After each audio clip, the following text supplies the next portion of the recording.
ولی عہد پاکستان سے واپس بھی ہوئے، لیکن ان کی یادیں، ان کی باتیں، ان کے جو وہاں پہ جس طرح کا استقبال ہوا تھا، جی جی وہ ابھی تک پاکستان میں باقی ہیں. جی حتیٰ کہ ان کے جو ہے وہ بینرز جو لگے تھے وہ بھی اسلام آباد کی سڑکوں میں ابھی تک باقی ہیں.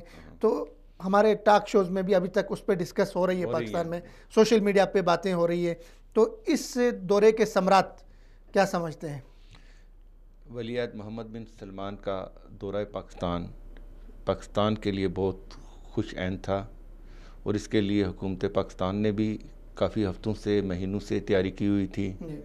اور اس کے ساتھ یہ ہم نے ولی عہد کے دورے پہ پچھلے بھی 2 پروگراموں میں ہم نے وہ دورے کی اہمیت کے اوپر جو ہے ہم نے وہ سیر اصل گفتگو کی، لیکن ابھی تک تشنگی باقی ہے.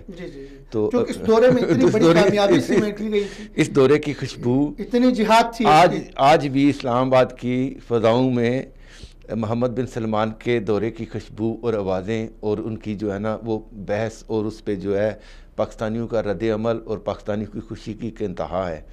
تو 2 چیزیں ہیں اس دورے کی سب سے بامقصد. ایک تو ہمارے لیے سب سے بڑا اعزاز تھا کہ ولی عہد صاحب کا پاکستان خود تشریف لے کے آنا. اس میں اگر وہ انویسٹمنٹ نہ بھی ہوتی تو تب بھی ہمارے لیے بہت بڑا اعزاز تھا کہ ہمارا ایک مسلمان ملک بھائی جو ہے وہ پاکستان میں پہلا اس نے اپنا دورہ کیا ہے. تو اس لحاظ سے بھی ہمیں اس کا تاریخی استقبال کرنا تھا، کیونکہ وہ ہمارے دلوں میں، ہماری روح میں رہتے ہیں. تو اس دورے میں جس طرح، جس اپنائیت سے، جس پیار سے ولی عہد صاحب نے اس کو اپنا گھر سمجھ کے، دوسرا اور پھر سب سے بڑی بات کہ پاکستان میں انہوں نے آ کے کہا کہ میں پاکستان کا سعودی عرب میں سفیر ہوں.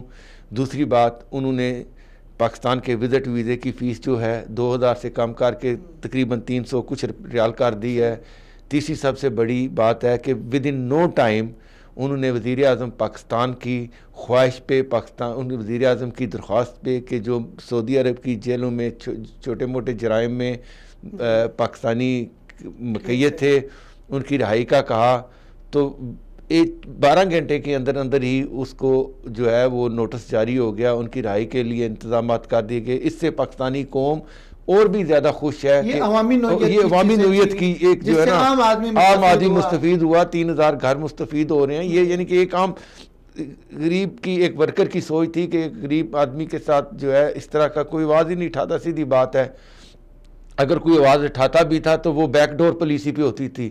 یہ تو پوری قوم پوری دنیا کے سامنے درخواست کر کے، گزارش کر کے، سفارش کر کے کہا کہ جی ہمارے جو ہے پاکستانی ان کو ریلیز کیا جائے، اور انہوں نے اس پہ لبیک کرتے ہوئے مہربانی فرما دی ہے. ہم اس کے لیے شکر گزار ہیں.